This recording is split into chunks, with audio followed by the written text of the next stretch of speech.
Welcome to the Ellis Talker Show. I'm DV LeBron. Today, I have a very special guest, Miss Krystal Valdez, who is our county clerk. But first, let me pay the bills real quick. I have Midlothian Blade and Barber. They are the sponsor of Ellis Talker Show. If you want a really good haircut or shave, or they do kids too. They could cut kid hair. They could do great, amazing fades if you like that, or if you want a flat top. Some people still wear those.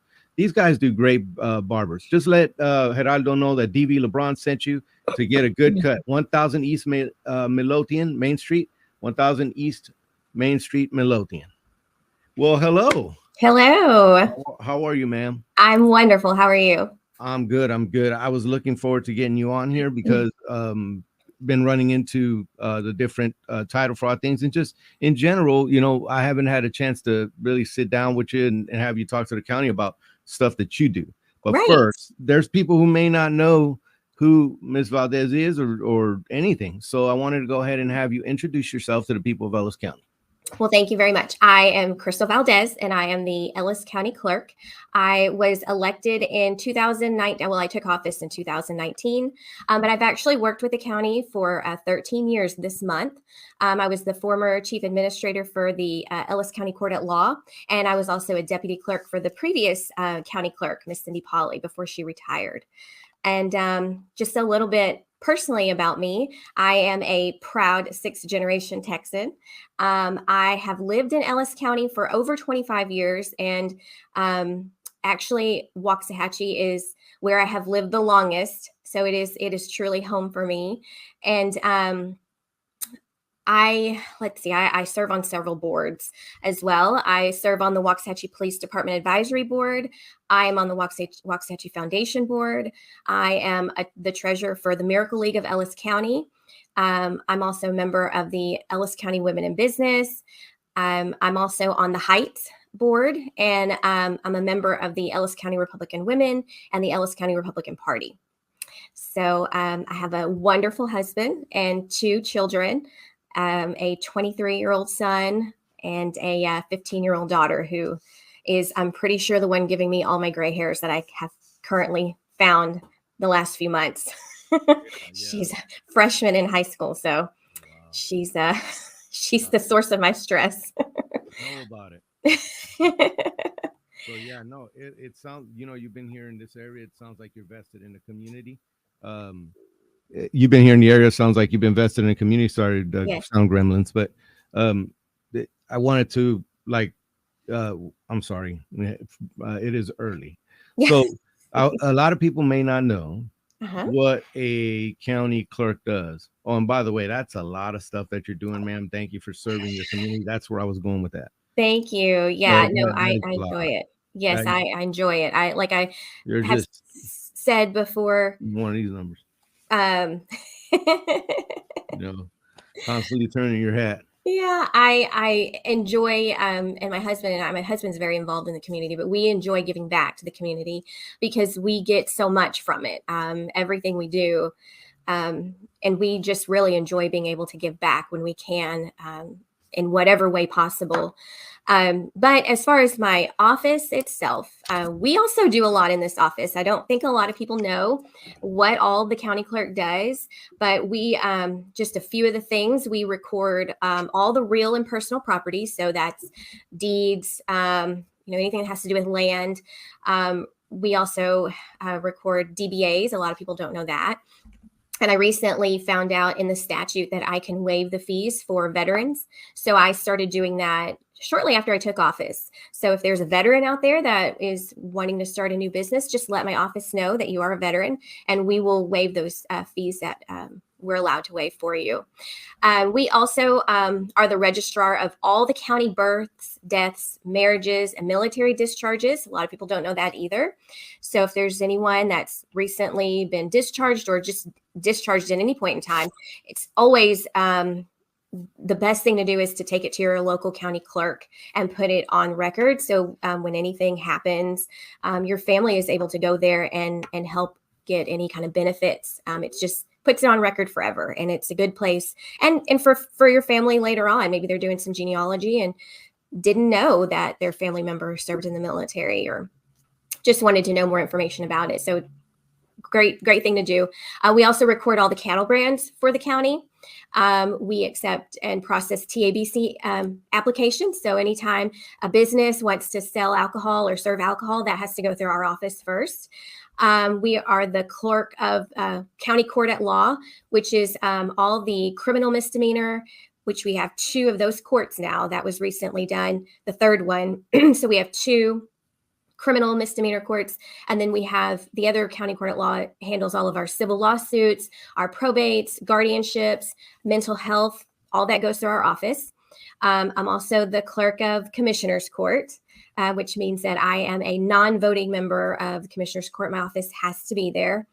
We take all the minutes and we keep all of the documents for Commissioner's Court. So we get a lot of questions about that. What happened, in the 80s or the 90s or whatever that the county voted on. So we have to refer back to those as well. We are also the official records management officer for the county. So every year I have to put together a plan for the offices that don't have their own records management plan. We're all required to have a records management plan to ensure that all of our records are safe and properly secured and good for the next several hundred years, because that's one thing that I'm working on right now is a very big preservation project. And we started with all of our real property records. And what that entails is they are taking all of our old books, and I've got some information I can show you here in a little while, some pictures of what it looks like. All of our old deed records from the 1800s. They go all the way back to the early 1800s. And we'll go over that too. I have some really interesting things that I found in the process of that. But they take them, they rebind them, because these old books, and it's amazing. I wish people could see these books, and I just get so excited about it because it's so interesting to me. But they literally hand wrote in these books and made 0 mistakes. I can't even type without making a mistake, and I have to go back and delete and type over. But they hand wrote in these giant books, hundreds of pages with the most beautiful penmanship and no mistakes. I think that's amazing. But it is. It is. And my job is to preserve those records. So we are going through a very big preservation project. So far, we have preserved over 270 of the books. They rebind them. They seal them in some, they put a sealant on them to keep them from deteriorating any further. They are digitizing them and indexing them, so they will be easier to go back and find in the future. So that's been a big undertaking, but we have over 700 of those books, and we have completed almost 280. So that's been a big project for my office that I'm very excited about, because it's our history. It's the history of our county. And gosh, some of the things that I have found, I wanted to tell you just a few things. We'll get into it, Ms. Valdez. Okay. I wanted to go ahead and I covered all the budgets locally for the different taxing entities. And then I'm going to talk with Judge Little here soon. We were actually in the process of getting him on. So he could kind of go through what happened with taxes budget this year, going forward, priorities that were funded. So I wanted to talk to you as far as budget and concern. What were the things that you requested that you needed? Did you get what you needed? Are you properly funded? What are some of the things you'd like to see going forward? We actually have a very wonderful commissioner's court. And that's one thing that I have appreciated is if there's anything that I need, I can go to them and explain it to them. And most of the time they are very accommodating and saying, whatever you need. I'm actually, as the county clerk, because of the fees that we can collect as the county clerk, which is substantially more than the district clerk, because our range of documents that we handle here is so much more broad. We have funds, special dedicated funds that we put money into, and that is for records management and for preservation. So fortunately, because Ellis County has grown so much, and we collect these fees when documents are recorded. So if you can imagine all the documents that we get recorded, we collect part of that and we get to keep it for this purpose. And so I actually have a very nice dedicated fund just for me that I put into, and I'm able to utilize that. So I have not had to ask the commissioners for very much, fortunately, like I said, because we're in such a growing county. There are other clerks that don't have that benefit, and they do have to go to the commissioners for assistance. But in the budget year, this last budget cycle, the only thing I asked for really was a reclassification for one of my clerks. That is, her duties changed, and she is actually going to court every day and sitting with the judge and helping. And so I asked for her reclassification just to give her a raise for the extra work that she's doing. And I think it was just some budgetary line items. I'm going to take advantage of a 4-year bond this year, so it will be a savings in doing it for 4 years versus doing it year by year. So I did ask for an increase in that line so I could just pay it all off. And again, over the 4 years, it's actually a savings for the county. Other than that, that's all I asked for, because we're doing really good. I have a wonderful staff. We have 19 people in my office, and we're actually kind of full in here. I think even if I wanted to add another person, there's not much more room for another person. So that's another big thing for me, is efficiency in my office. We don't have the luxury of having a huge office. So one of the things that I really try and push, and I'm always looking for, are ways for us to process everything we do using technology. If we can utilize technology at no cost to the citizens, then that's what we're doing. And I have, throughout the 4 years that I've been in office, I have found different ways to do that. And it has taken some of the load off of my clerks, because if we can, whatever we can find that helps them, that takes the load off of them, is better. And 9 times out of 10, it's also making something easier for our customers. So I'm very big on that. What are some of the proud achievements you would say in the last 4 years? But what I've done, I really wanted to create, like I keep saying efficiency, but it's such a big deal for me because I'm a working mom. I know that it is difficult for people to come to our office Monday through Friday, 8 a.m. to 4:30 p.m. It's just, people work in Dallas, people work in Fort Worth, they work long hours. It's difficult. So one of the things that I really wanted to do when I took office was create our website to have as much information as possible. And the previous county clerk, I loved her. She was amazing. She was in office for 28 years. So the technology aspect was kind of lacking just because of the generational gap. So no, not nothing bad to say about that. It's just what it is. I mean, my 15-year-old daughter is more tech savvy than I am, and that's just what it is. But one of the things I really wanted to do was put as much information as I could out there. So if you have ever looked at my website, we literally have everything that we can out there. We try and be as transparent as possible. We have all of our fees. We have any forms that we have, to make available.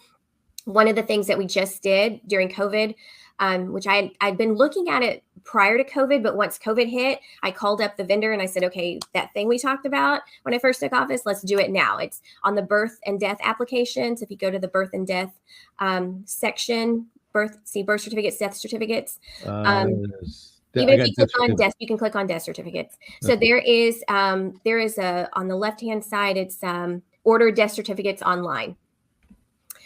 When COVID happened, we never shut down our office. As a matter of fact, we were the only county in the Metroplex that was still issuing marriage licenses during COVID. Wow. We had people coming from all over North Texas because Tarrant, Dallas, Denton, none of those counties were issuing marriage licenses. They stopped. They didn't let people come in. So we had all these people from all over calling, needing to get a marriage license. But we started with this online request form. So you literally can be at home middle of the night and say, you know what, I need to get a death certificate or a birth certificate. I just can't make it into the clerk's office. You can go online, you can order it. It comes through a queue to our office, and we try to work those all throughout the day and get them mailed out that same day. Or you can come and pick it up. It's completely up to you. But that was one of the things that has been very beneficial for a lot of the citizens. They're just busy. They can't come in here. And this is just one way for them to be able to get the access to the records they need without having to come into our office.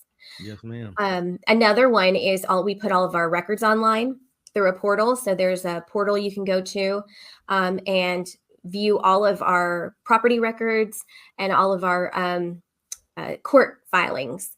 You can pay a subscription fee to actually view the documents. For the most part, the free part is the index, which a lot of people just need to see that. Crystal, which one? Right there, if you click on official public records and then county info search, right? The second one. Yep. So you can click on that and it will take you to another vendor's website.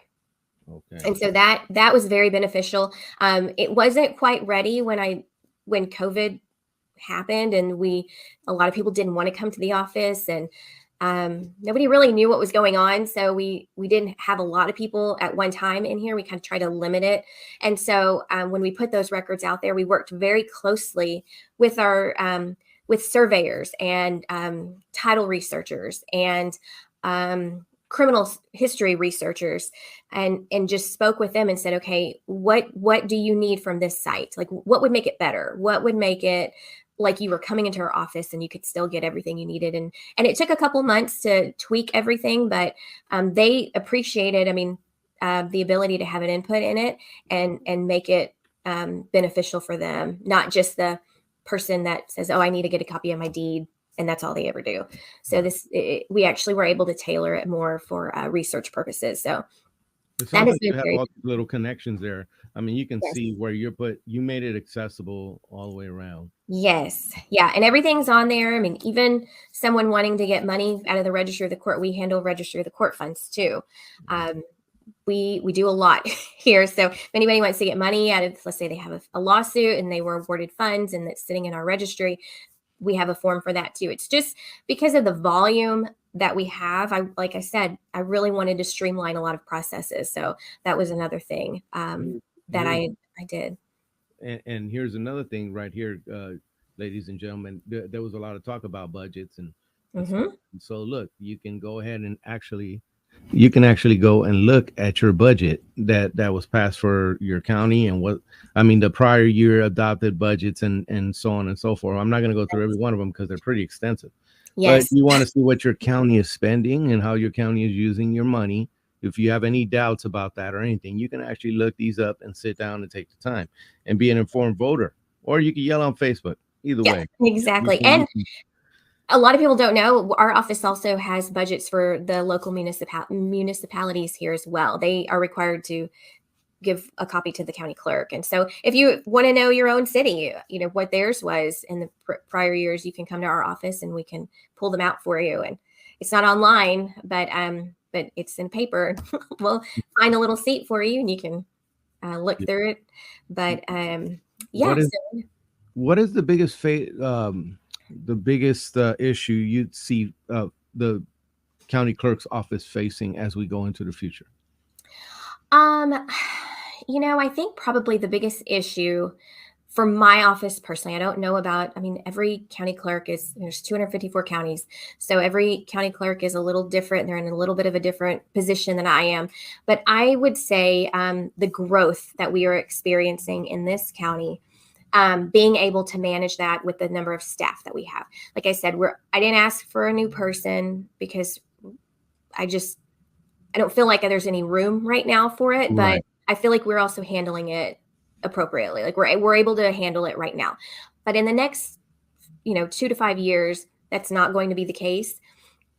We don't have a lot of space. So that's going to be, I know that the county commissioners and the county judge are working on a plan for future growth for our offices. But that's probably going to be a big concern for me is the amount of work that I'm putting on my clerks right now. Like I said, they're handling it and we do a really good job of cross-training. So if someone's out, someone else can step in. And I do have some clerks that I've hired recently that are able to fill in for a couple different positions. So they can move around whenever necessary. But you would be surprised, even though we have a large staff compared to some of the other offices in the county, if someone's out or off or sick, it looks really scarce in here. And Mhm. you do have to call on other clerks that, hey, can you come over here and help? So for me, I think that is going to be one of the biggest challenges is the staff and where are we going to put them. Mhm. So we definitely are running out of room, and that's a concern for me. So When I have the interview with the county judge Todd Little, I'll let him know.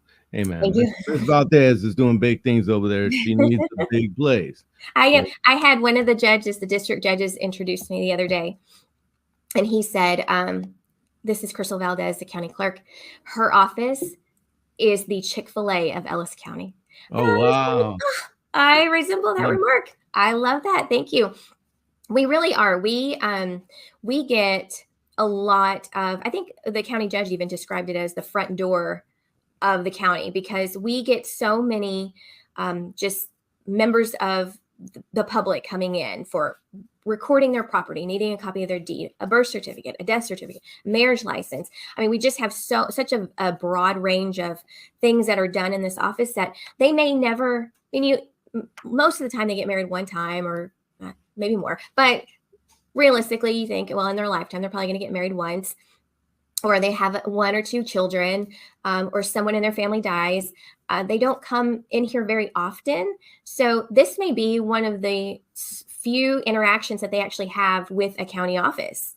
And so I make it a priority with my staff to just always remember that. Always remember who we work for and treat them the same way you would want to be treated if you had no idea what goes on in our office. Like I'm just a very big, I push that very hard. They don't know what we do in here. And we didn't either until we started working in here. So always treat them with kindness, with compassion. You never know what they're going through. It might be the death of a family member, or, they're excited. They're getting their marriage license. We see so many people come in and we get to enjoy that excitement with them. They're so excited. Or a new baby. There's just a lot of big moments that we get to share with our citizens. So we try and make that special for them. Do you have like a little funny marriage story? We're gonna get into the good stuff here in a minute, as far as the good stuff that happened. I wanted to cover what we were talking about with title fraud, but Uh-huh. just interested, do you like the marriage things and the birth things? That is imagine a nice time and that's a beautiful time in the lives of people, and how you get to be part of that. Can you briefly speak on that? So so there's a couple things, like an interesting story about marriage. When I was actually working in the clerk's office, and this is not like a sweet, cute story. This is actually just interesting. I noticed that there was this gentleman that was bringing in couples, and one of them was not from here. It was always the male that was not from here, and I say always because there was a pattern, and he was bringing in couples and helping them get a marriage license, and it was like people, the the girl or she was like from Italy or Milford or so. It was just random places like that. And the male spoke very little to no English.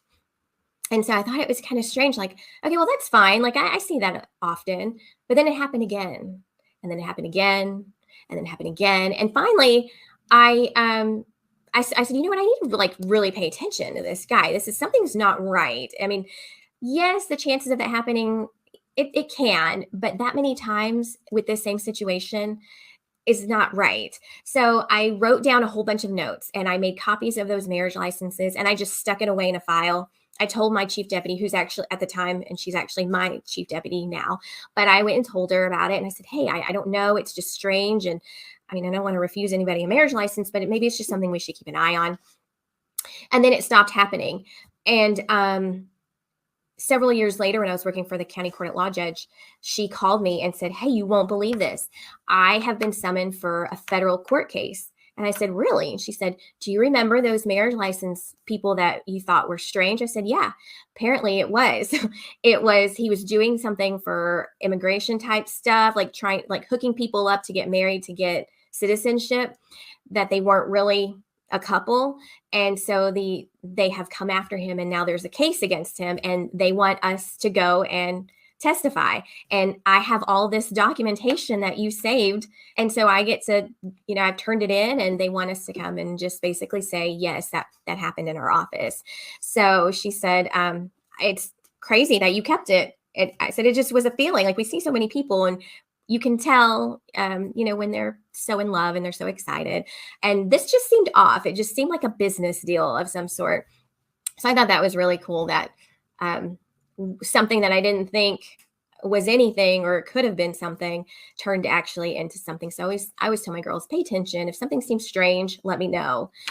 And we do that a lot with our real property records, because there's a lot of things on our court side that actually everything, we can just take it into a court case. We don't have any say so in whether it's valid or lawful or whatever. That's the judge and the attorneys, that's their job. But on real property records, the statute does state that the clerk has to determine whether or not it is acceptable for filing. And we don't have a lot of room, but we do have in the statute the ability to have it looked at by our DA's office. And as we grow, we are seeing some more filings that they look odd on their face. And I try and tell my girls all the time, if you see something that looks odd, let me know.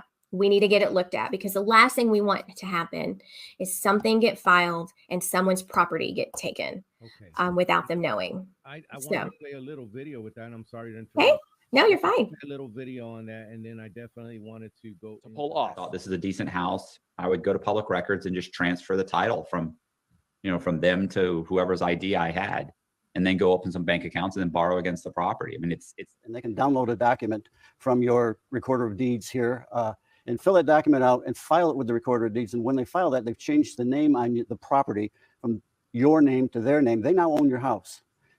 In an indictment, William Baldridge is accused of fraudulently transferring the titles of 20 homes in Dallas, Harris, and Tarrant counties to companies he controlled. Prosecutors say the stolen properties are valued at more than $1.6 million. So I hope that you guys like that little video I made. The property theft, title theft is, or I hope you like that video I made up. That property theft and title theft is a real thing. So I was asked a lot, and I'm sorry about that. Again, technology. Yeah. Yeah. So that is a big thing. And one of the things that is difficult for us to do is refuse a document if it has all the legal requirements. If it looks odd on its face, then we can flag it and say, let's have the DA's office look at it. There was one that tried to come through, and it was a gentleman was trying to transfer some property, but there was something about it that seemed off. And so my recording clerk gave it to me and said, can you look at this? And so I did. This gentleman was trying to do something with some property. And when I started doing research on the property, I just said, you know what, until I can get a hold of the DA's office, I'm going to just do some research on the property. When I did some research on the property, I found that the property was for sale. And I knew the real estate agent on there. So we reached out to the real estate agent. The real estate agent said, that property does not belong to that gentleman. It actually belongs to an attorney in Dallas. I'm trying to sell it for him. So we didn't record it, obviously, and we turned it over to the attorney and said, okay, you obviously know what to do. Because he was like, oh no, I'm going to, try and get this guy for, trying to steal the property. We were like, well, you can go ahead. But we didn't take it. But we have had, the FBI has done some research on our records, and you would think, oh, it doesn't happen here.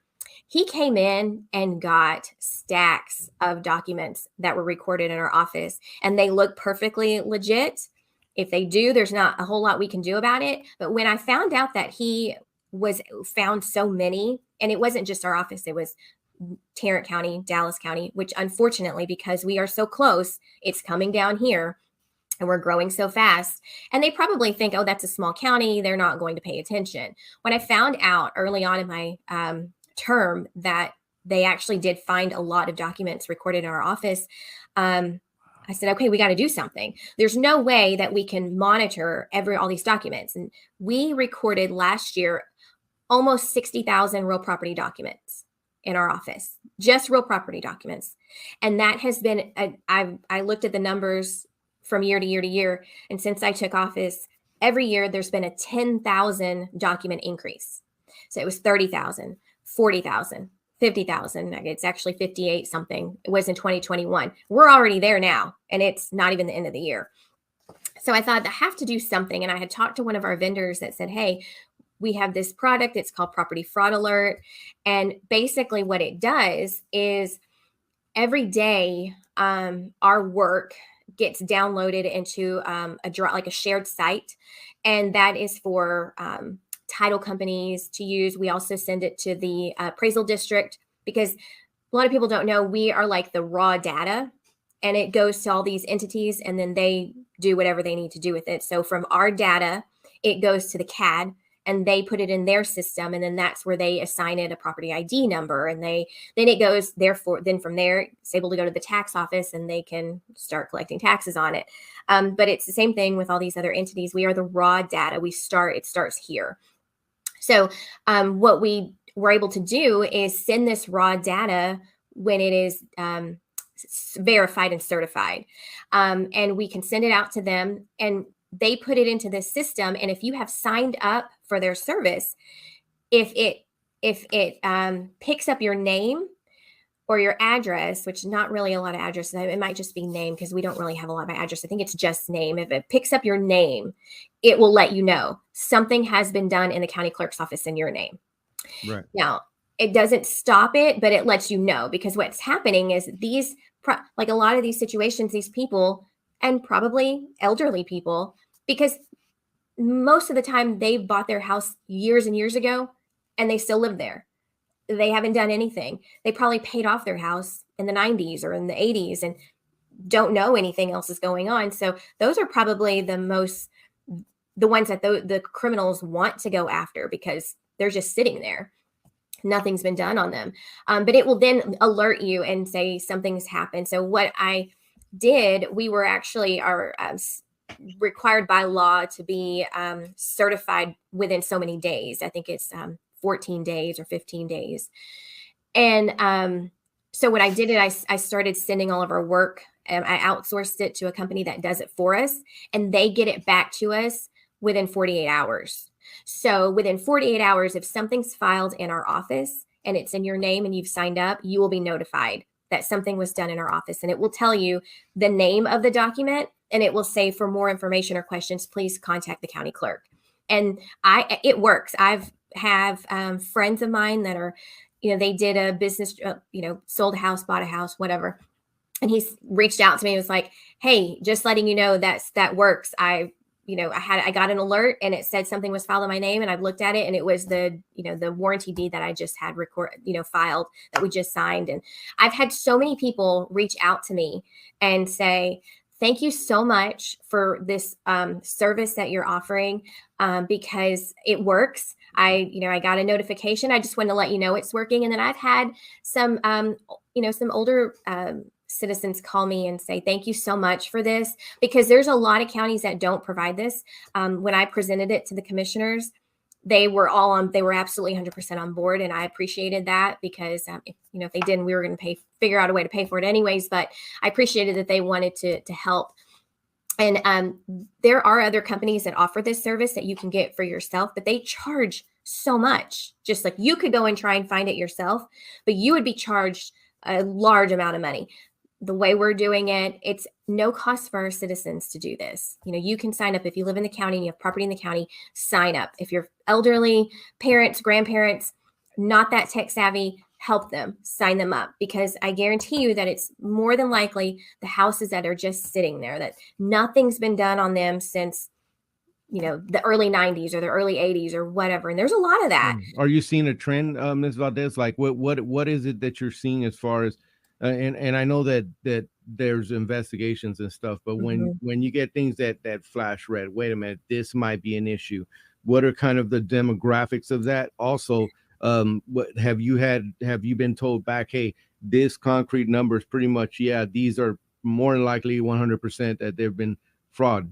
Have you gotten those kind of numbers or no? I have not received those kind of numbers. I actually recently sent an email to the FBI investigator that was working with me on some of the cases, and of course he was like, I'll send you something afterwards. I can't say anything before, so I'm just kind of waiting on that, because I do want to know some of those numbers and what they look like. But some of the things that we see are things like the wording is off, or the notarization is different. And different, I mean, we see a lot, everything has to be notarized, but maybe there's just something odd about it. Maybe they notarize something and the signature doesn't look original. So did they really notarize this, or were they, did they just put their stamp on there and somebody else, then so they had somebody sign it? We just look for some things like that. And like I said, my recording department sees these documents all day, every day. So when they see some of this strange wording, or it's just things that don't look like what would normally be in there, or they're vague, it's missing some of the things that we would normally require.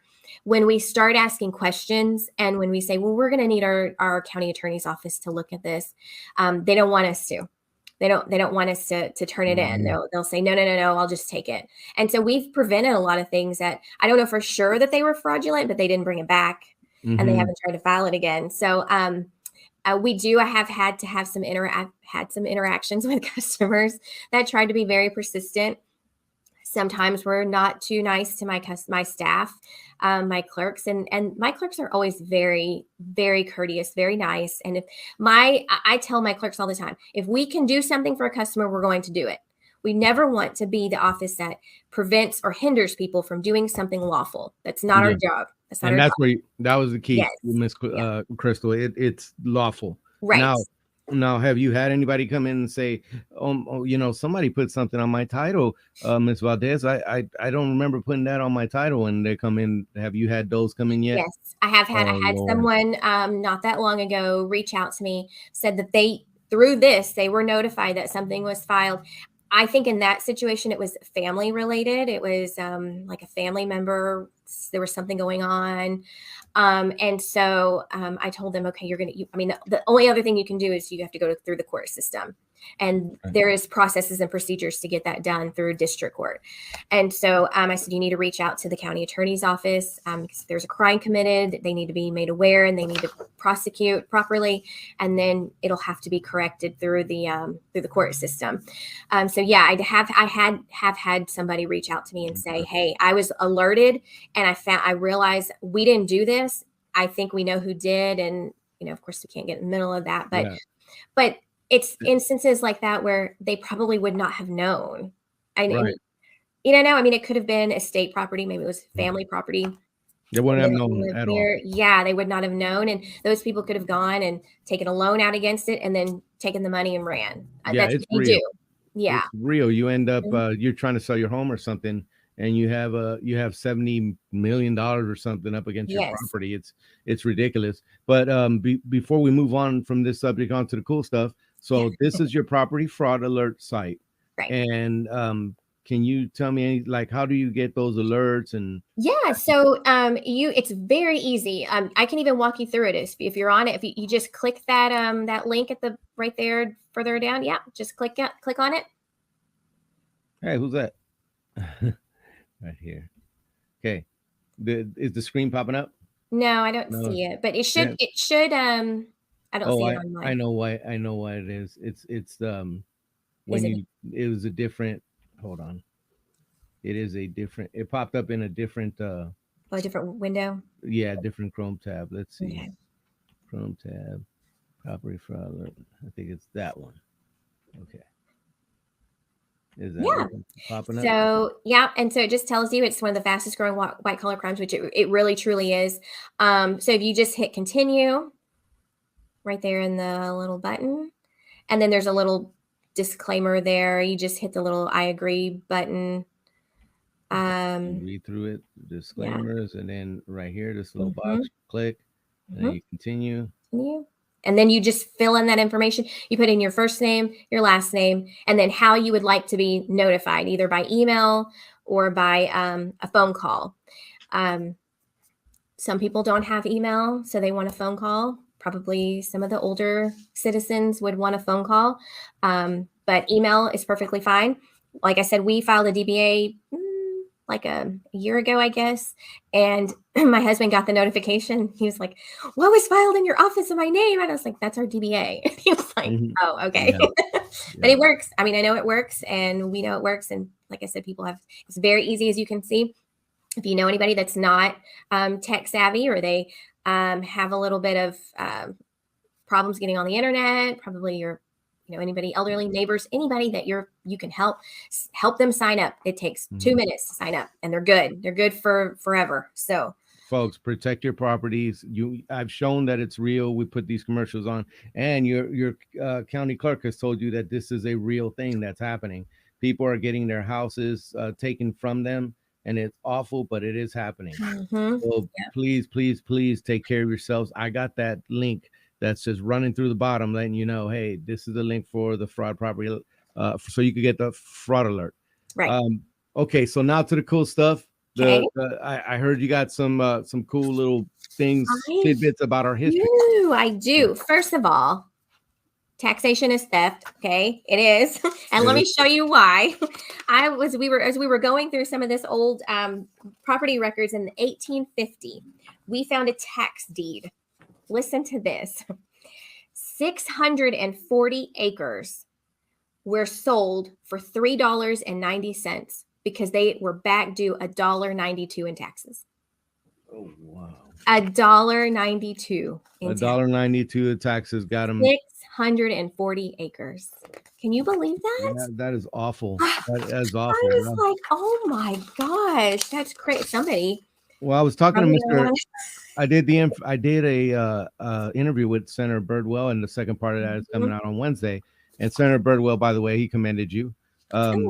Senator Birdwell was definitely, he was talking about this, and I said, look, it's not very Texan, or it's not very Texan or American to be taxed out of your house. If you can't pay your mortgage, that's one thing.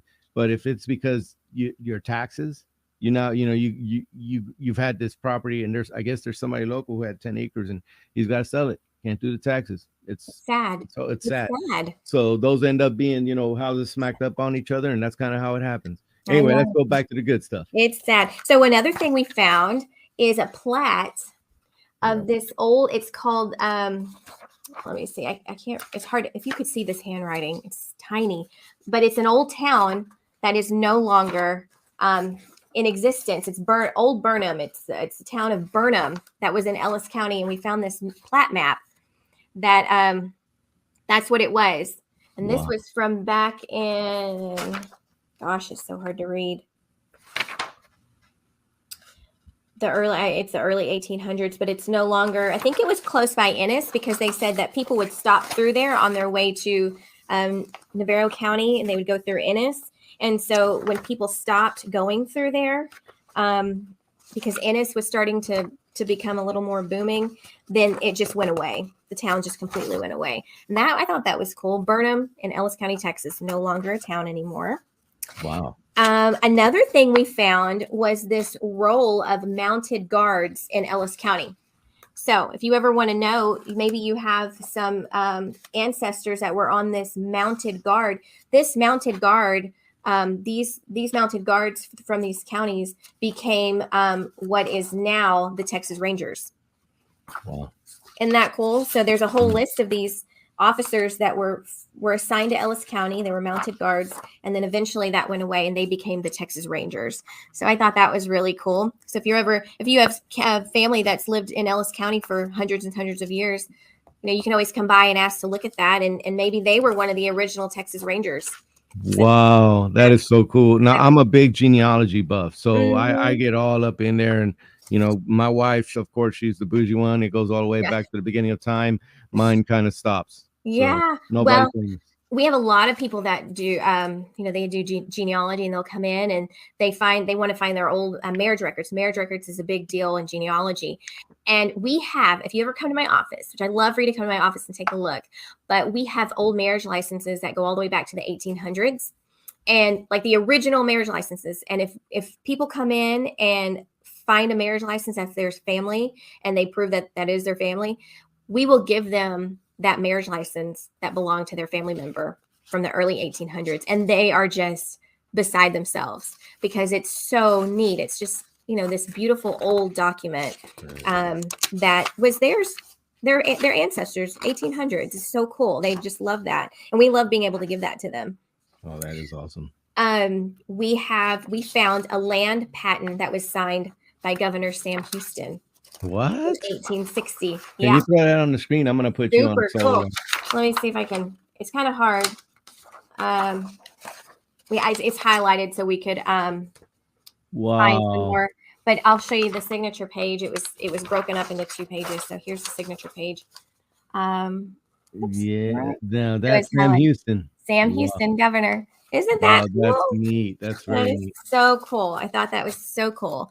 And he died not too long after that. So I thought that was very, very cool. Mm-hmm. Let me see. What else do we have?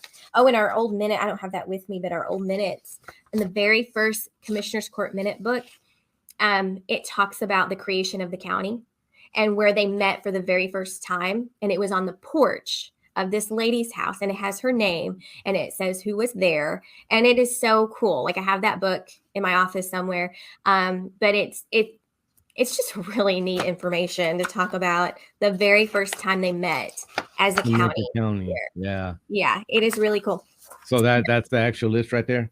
So no, it's actually I do have the book right here. Hang on. Uh-oh. This is the very first Commissioner's Court book. Oh wow. And so we can kind of see. Here's a page. Wow. How they're so folks. old. You know, that's why we're trying to get these preserved. What I learned about these books, have you ever seen the books and they're real, they look like they've been burned. Mm-hmm. The coloring. Right. That is actually the paper. I found out that the paper is burning on the inside out. I didn't know that. Yeah. So they spray this stuff on them to keep them, to stop that process. Right. But it's beautiful. And it talks, like I said, it just talks about the very first time they met and who was there. And anyways, so cool. If you ever want to come by and do a little bit of reading. So last one I wanted to ask you was I heard you have an outlaw. We do. So this right here is, so I tried to find Clyde Burrow's birth certificate. Now, birth certificates back then were it was literally a line. It was a line saying that they were born here and what time. And most of the time it didn't even have their name. It just had their initials. So I found what I think is his birth certificate. The initials are right, but the day is just a little off from what I'm finding in history books or just like online research. And so it doesn't mean that it's not his. It just might mean that something's off. You know, record keeping was not that great back in the day. But what I did find was his misdemeanor record. Oh, get out. This is, yeah. So they say that his very first crime that he committed was stealing chickens. They say chickens. This right here says that he took 6 turkeys. Ooh. And I think that this was his very first crime that he committed. It was a misdemeanor. That's just cool. Yeah, and it was it just says $30. It was valued at $30. But this was from 1926. This was filed on December 17th, 1926. Wow. And this was out in I think it was Tellico. Tellico. Yeah, I think that's where he was born, where he was from. So super cool. Yeah, definitely. But we have that. We have the original stuff we have some books and stuff in our basement that we keep. And so the original stuff is there. This is just scanned off of the computers. We're trying to digitize everything to make it easier to find. But that's time. Yeah, no, it is time consuming. It definitely is. So I've been doing genealogy for years. It is time consuming. So before I have you close and talk to the people of Ellis County, how could people reach you? Do you have an open door policy? Any questions to do with this stuff, or even want to see some of this cool stuff? Oh, yeah. Anytime. I mean, you can come to our office Monday through Friday, 8 a.m. to 4:30 p.m.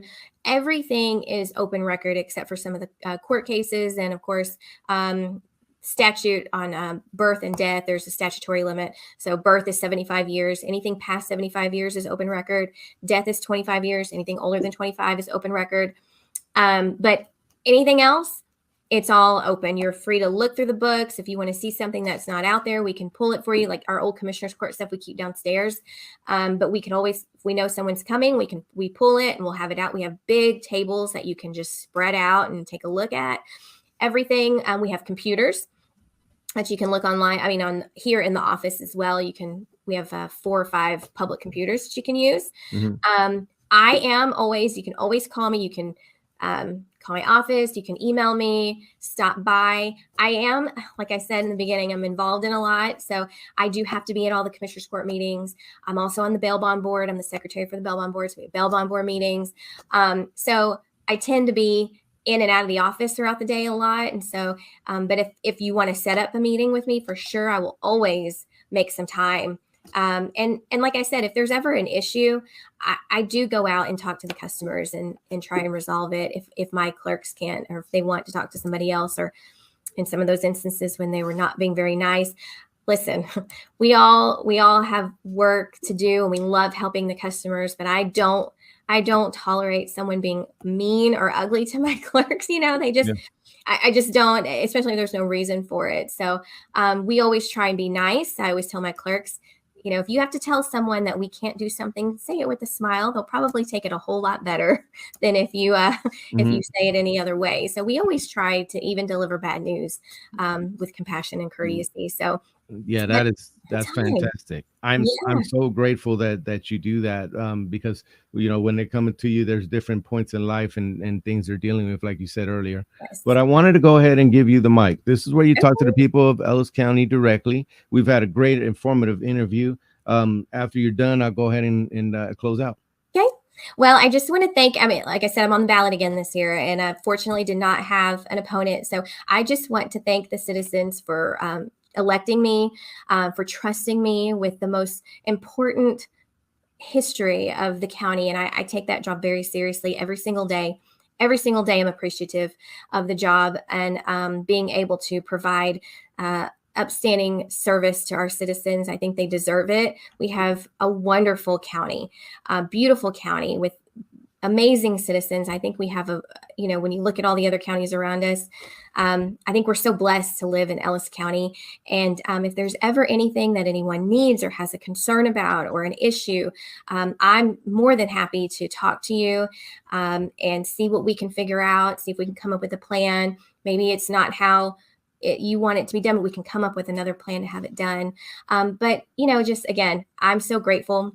I love it. I love every day what I do and being able to help the citizens. And like I said, if you have any questions or concerns or issues, come and talk to me. We'll try and get something figured out. But so appreciative. Just I can't say that enough. How much I appreciate being able to serve the citizens of Ellis County.